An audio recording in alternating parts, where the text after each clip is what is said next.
usually around 100, maybe 150 or something like that, right? And the reason this is the case, the way it works like this is because, okay, I'll draw it. It's easier for me to draw it. So let's say you are here at, let's say D2. Yeah. And now the system wants to know if that this is at the upper. Okay, so a better way to frame it is this: the system wants to know if that this is at the upper bound of your capability, or this is like kind of the middle or lower bound of your capability. So basically, what it does is that it will give you games that are really hard. It'll give you games that it'll kind of test you. The system knows that it's unlikely that you'll win, but it will test you. It's like, okay, we'll put you in this maybe high elo lobby or a lobby where like you got lower elo people and you got to carry that type of thing, and it will test to see how good you are. If you lose that game, or in their mind, you're not ready to climb. Now it will put you through many tests. What this tends to be, though, it tends to be the case for around, between 100, 150, maybe even 200 LP, such that you fluctuate between a rank to make sure that to see where you're actually at. So it will send you easy games, and then it will send you hard games. The easy games are also a test to see how good you are. Now, if you lose the easy games, you're really fucked because then it's telling the system that like you don't belong here. You don't belong here. That's right. Like it's a test. And it's actually very important for Riot to do this because if someone were to get boosted, for example, it's an easy way for them to know that someone got boosted and it actually gets rid of them. It kind of flushes out the bullshit really quickly. And so it's actually a myth that in your climb, if you're D2, you're just going to play in D2 games all the time. You're going to play in Master games, D1 games, and then you're going to play in D3, D4 games. And then sometimes you will play in D2 games, but most of the time you're actually fluctuating between these two types of games, hard games and easy games. And then you find that middle ground.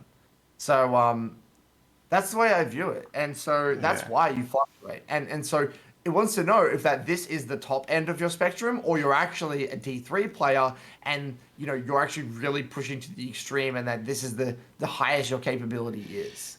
Yeah, right. Because this is happening for like 2 weeks, I would say, right now. So it's quite annoying, I can't really move. No, it means you're plateaued. Yeah, that's very possible. That means you're plateaued. Yeah, it means you're plateaued. Because, yeah, you need to be able to perform consistently well in the hard games. Yeah. The system, I believe, is very sophisticated. This is why, because me and Nathan have, spoken about this a lot, and we believe this to be the case. But we can't prove it. Try hard every single game. Well, that's why, no matter how easy it is, if you lose those easy games, it can fuck. That's what really hurts. Yeah, like basically what I meant is that the games sometimes feel so easy to play and sometimes so difficult. Yeah, it's yes. That's right. That's what it is. They know, Riot know, like that some games are going to be easy and some games to be hard. That's also why, by the way, if you dodge games, like it doesn't actually do much. Like you're still gonna have to play hard games and easy games. Like the only time you should be dodging is when you genuinely feel like it's unwinnable because of like the champions or whatever. So yeah, that's the only time. So that's why I think that like you got to learn to play hard games and easy games. Interesting. All right, thanks.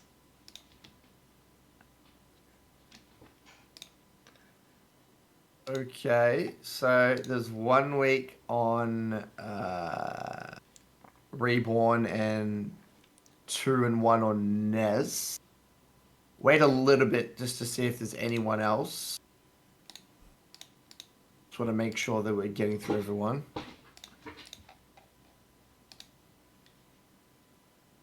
Yeah, but the thing is as well, I'd love to make a video and all that stuff as well, but I can't prove it, so I don't want to like, I don't want to like go ahead and make that video because it's too theoretical and I don't have actual evidence for it.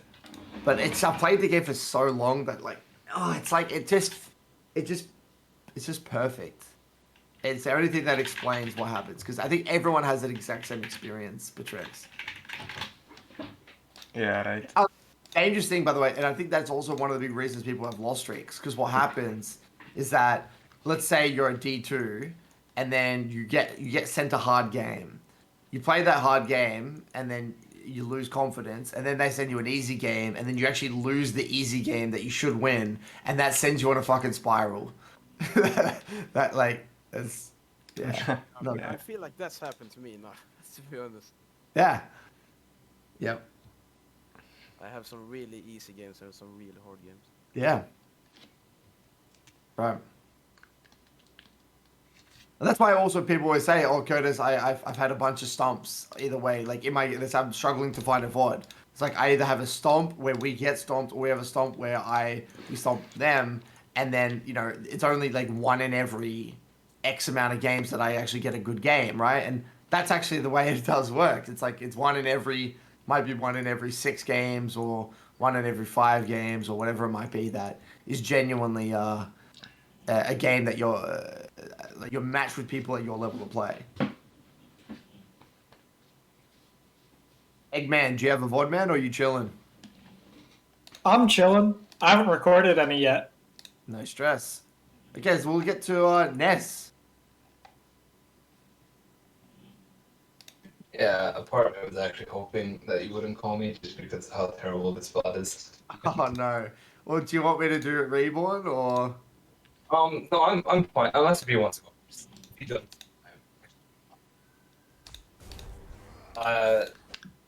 Oh. You can go with reborn if you feel as though it's not the best quality VOD. Because we did a review pretty recently anyway. Alright, we'll go to reborn then.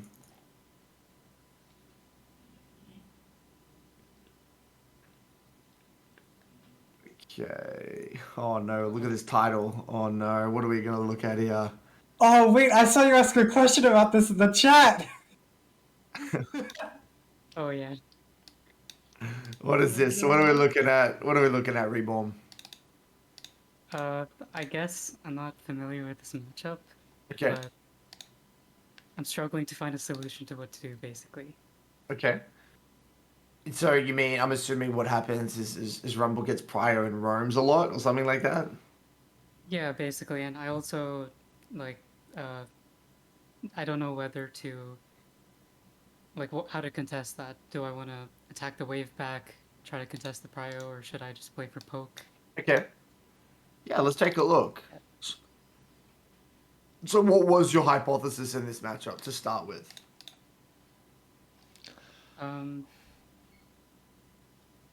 Kind of just try to poke him out, and then maybe he'll let me get a few roam opportunities off.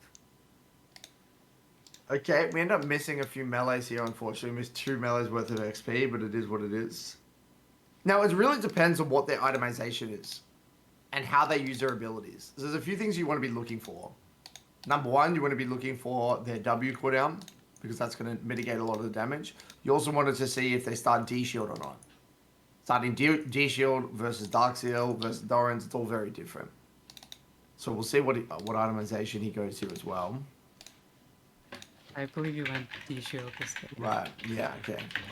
So that means that he is going to have less damage, but yeah, his sustain is going to be quite annoying.